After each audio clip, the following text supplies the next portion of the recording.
Assalamualaikum warahmatullahi wabarakatuh. Selamat pagi, selamat berjumpa kembali di kelas virtual biologi. Semoga semuanya dalam keadaan sehat walafiat. Jangan lupa sebelum kita memulai pembelajaran, kita berdoa terlebih dahulu. Untuk berdoa, Ibu persilakan.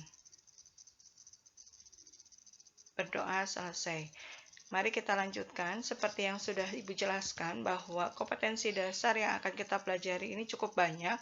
Dan kompetensi dasar yang pertama yang akan kita pelajari ini adalah kompetensi tentang menjelaskan komponen kimiawi penyusun sel, struktur, fungsi, dan proses yang berlangsung dalam sel sebagai unit terkecil kehidupan.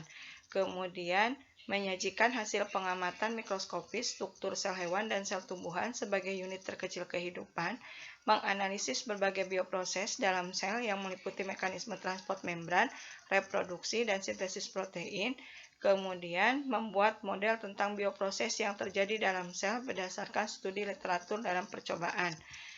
Adapun tujuan pembelajaran kali ini adalah kita diharapkan setelah belajar itu dapat menyebutkan arti dari sel, kemudian mengidentifikasi komponen kimiawi penyusun sel, dan menjelaskan komponen kimiawi penyusun sel.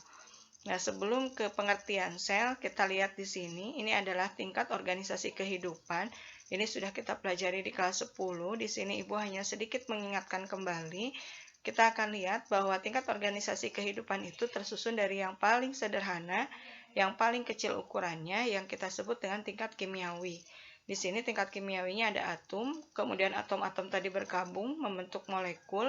Nah, salah satu molekul yang terbentuknya kita sebut dengan DNA. Kemudian, kumpulan daripada molekul ini membuat tingkat organisasi kehidupan yang baru yang lebih maju, namanya adalah tingkat seluler. Nah, di sini dicontohkan adalah sel otot, karena molekulnya atau DNA-nya adalah DNA dari otot.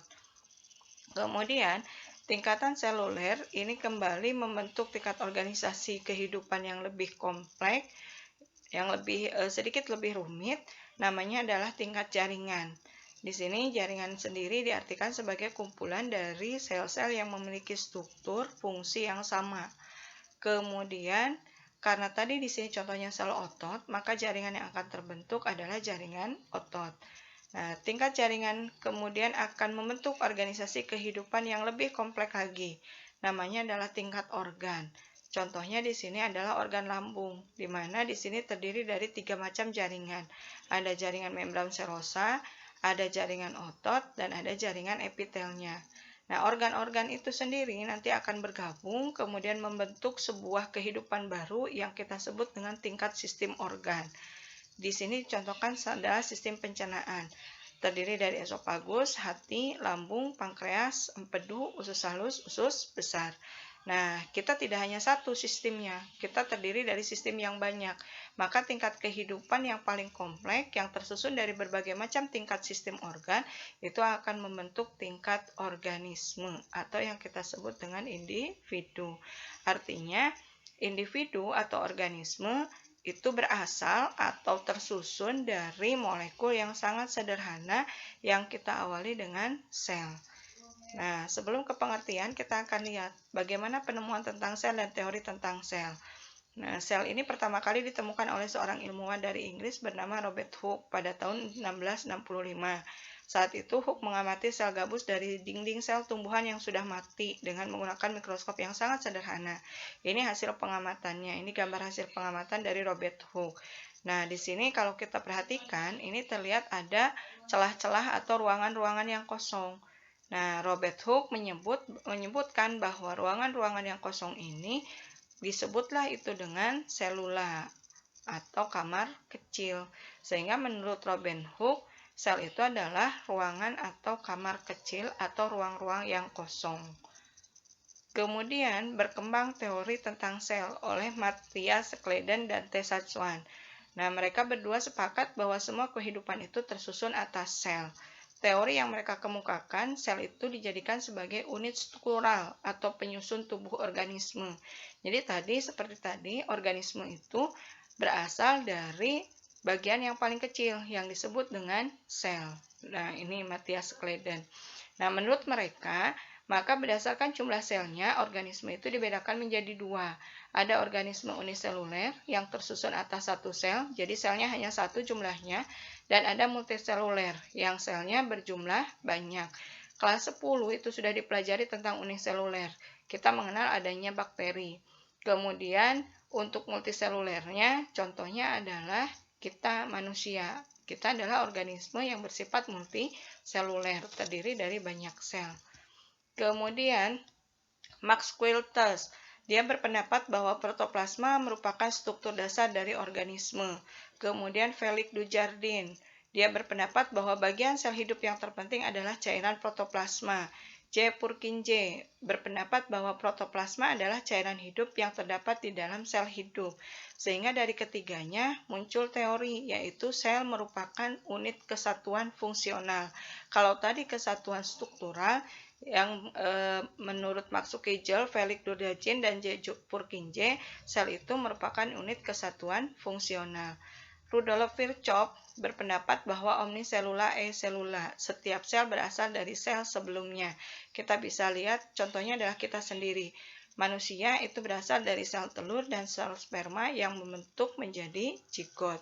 Kemudian sel telur itu berasal dari sel sebelumnya. Siapa? Ya, sel-sel yang membentuk organisme.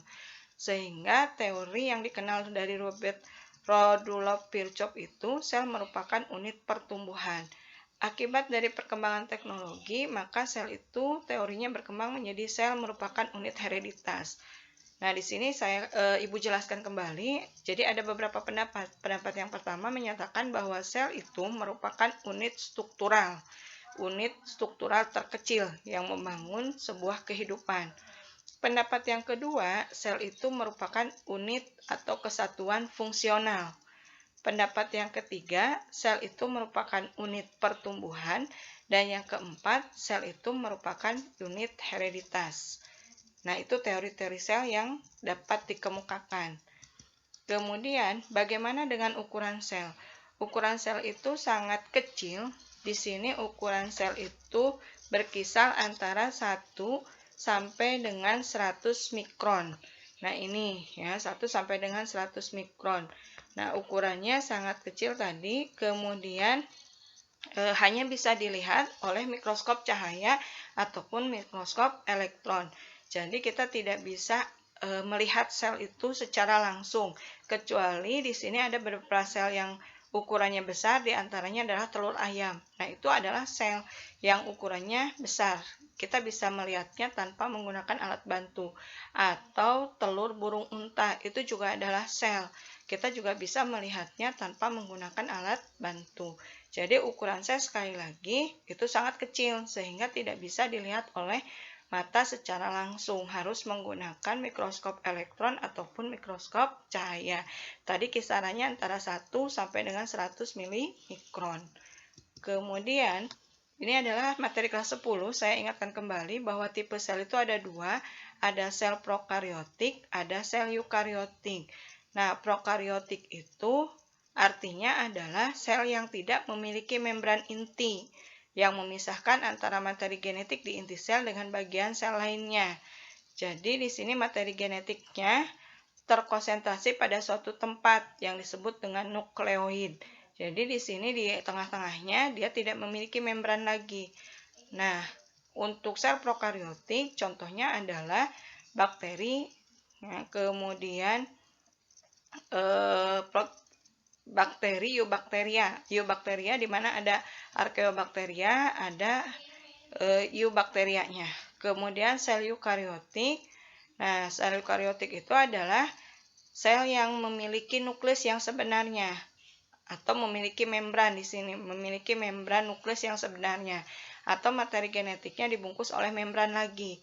Nah, di sini eukariotiknya kita mulai dari protista, kemudian jamur, kemudian plantae atau tumbuhan, dan animalia atau hewan. Jadi kita kedudukannya ada di sel eukariotik. Sekali lagi, sel prokariotik dengan sel eukariotik dibedakan berdasarkan membran intinya.